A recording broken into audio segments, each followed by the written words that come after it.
Здраво, ова е 276-тото издание на Видеологија со Златко Ѓелевски, дигитален краток осврт за актуелни филмски остварувања, односно спонтана критичка анализа која е збир на први впечатоци илустрирани со подвижни слики.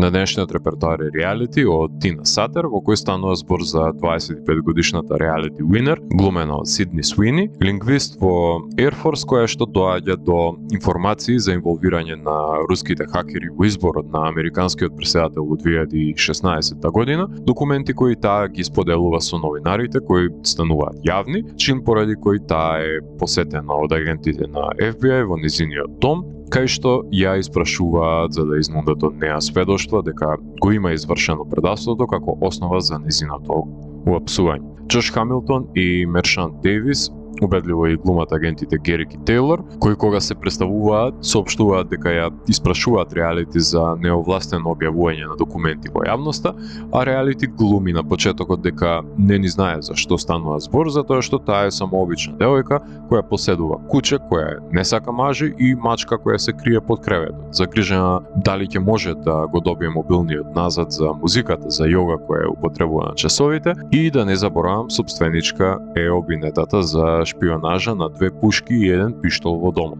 Има диспропорционалност во пристапот на начинот на кој што говорат и приоѓаат агентите, кои од една страна говорат милозвучно, преземајќи ја таа лажна улога на добар полицаец,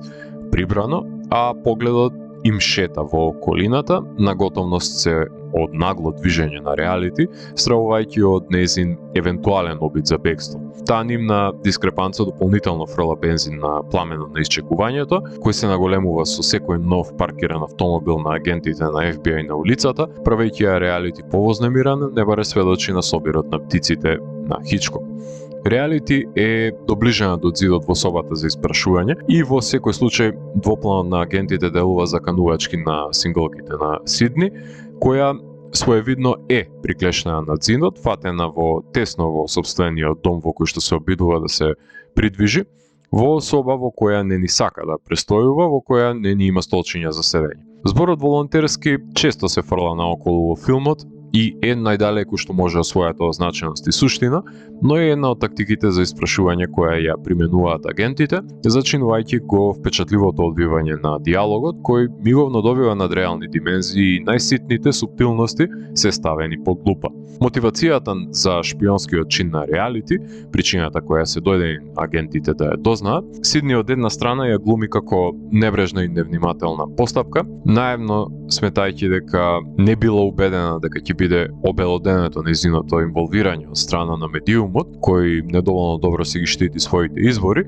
распнувајќи ја на кол, а од друга страна мотивирана е од свирепото однесување на Трамп на Fox, телевизијата која што континуирано е пуштена во незината канцеларија, глумејќи самобендисан деспот на државата кој уште мисли дека отпушта луѓе на реалити шоу, па како акт на револт против неговото однесување го прави овој непатриотски чин, иако во нејзини очи обелоденувањето на информациите кои ги крие власта од јавноста е само по себе непатриотско однесување, а ослободувањето на податоците, правејќи ги достапни за обичниот народ, е обелоденување на вистината со која манипулираат властите. Така што прекршениот закон за шпионажа, за објавување на тајни документи на NSA е јасен, но манипулацијата на народот од страна на безбедносните организации кои ја кријат вистината за бенефит на поединци, исто така е назнака за трулоста на системот кој треба да го брани народот.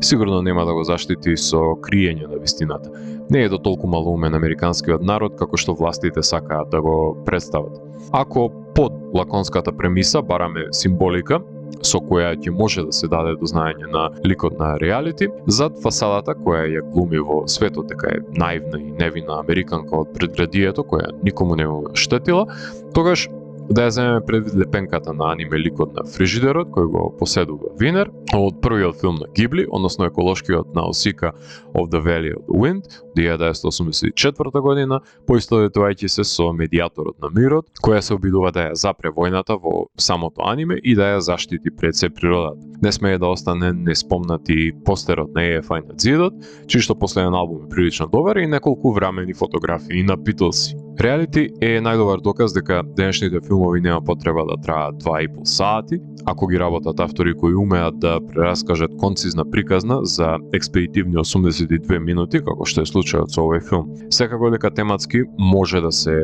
компарира со сите играни и документарни облици на филмовите за Сноуден и Асанж и останатите објавувачи на забранети документи во јавноста, кои се во посед на властите. Уште еден игран филм се базира за животот на реалити, кој треба скоро да се појави, а тоа е канадскиот Winner,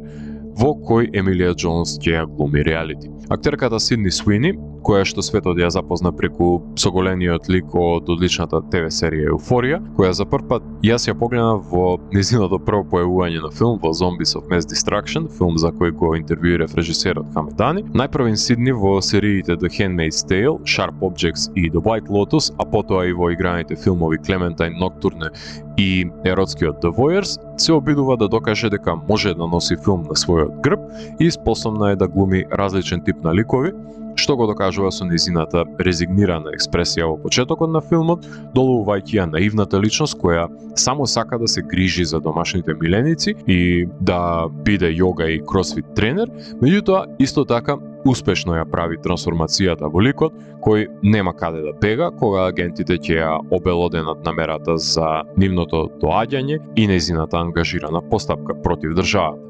Од помош е тоа што вистинската реалити Winner е жива и расположена за давање на незини сугестии, за да биде поубедлива екранизацијата на Судниот ден, во кој веќе 4 години е лишена од слобода, не само за да може Сидни да го долови незиниот маниризам, туку и да се даде поточен хронотоп за одбивањето на настаните. Пол Је е директорот на фотографија, кој моментално е популарен поради снимањето на актуелниот Joyride, но претходно има сработена разновидна филмографија составена од долгите играни The Fits и Colwell, бројни документарни филмови, музички видеоспотови, кратка форма, така што погоден избор е за создавање на визуализација во обликувањето на оваа хибридна форма снимена на дневна светлина. Тој не се расправа со крупни планови, напротив, туку секој го користи опрезно и тактилно за да ја извлече емоционалната промена од Сидни. Композиторот на одличната ТВ серија Industry, Нейтан Маккей, е задолжен за создавање на музичката подлога, која треба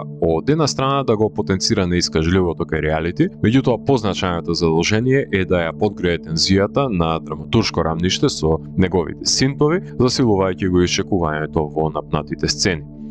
Рон Дулин и Дженифер Вакиарело се задолжени за монтирање на течението на настаните, кои постепено ќе водат до неизбежното апсување, но бараат финеса во начинот на кој ќе настане транзицијата од незаканувачката посета која прераснува во национална криза. Маестрално ја одржуваат тензијата во миговите во кои се прави стратегијата за изнудување на информациите од реалити, не губејќи го вниманието на гледачот и вметнувајќи сегменти од буквалното транскрибирање од изјавите од интервјуто со вистинската Winner. Од помош за сите е хронолошкиот начин на снимање кој не само на монтажерите што им ја олеснува работата, туку и на актерите им овозможува да ја постигнат саканата градација во однесувањето на нивните ликови пред да ескалира ситуацијата. Со постојаните катови сцени на аудио снимките и фотографиите на визуелен план во монтажата се подсетува гледачот дека гледа драматизација на настан кој се одвивал во реалноста, а затемнетите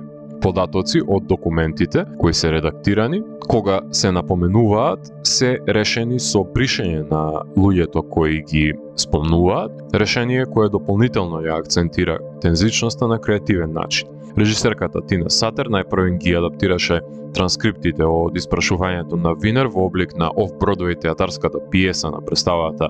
Is This a Room, која подоцна самата ја адаптираше во облик на играниот филм, што значи дека се соочи со проблемот на кој налетуваат сите дела кои се преточуваат од даските што живо значат на филмскиот медиум, обидувајќи се да се избегне театралноста на камерната актерска екипа и да се искористи клаустрофобијата на домот кој станува зандана, за со крупните планови да може да се исцртаат емоциите кои нема да може да ги погледне публиката на представата. Филмот имаше својата премиера на Берлинскиот филмски фестивал, а потоа се прикажа на фестивалите во Јерусалим и Сиднеј. МК2 го дистрибуира низ цел свет, а за сад правата ги откупија HBO, кои го поставија на HBO Max. Поради неговата хибридна природа истовремено одговара, но и не одговара во различни категории, така што досега има номинации и како ТВ филм, и како документаристичка драматизација,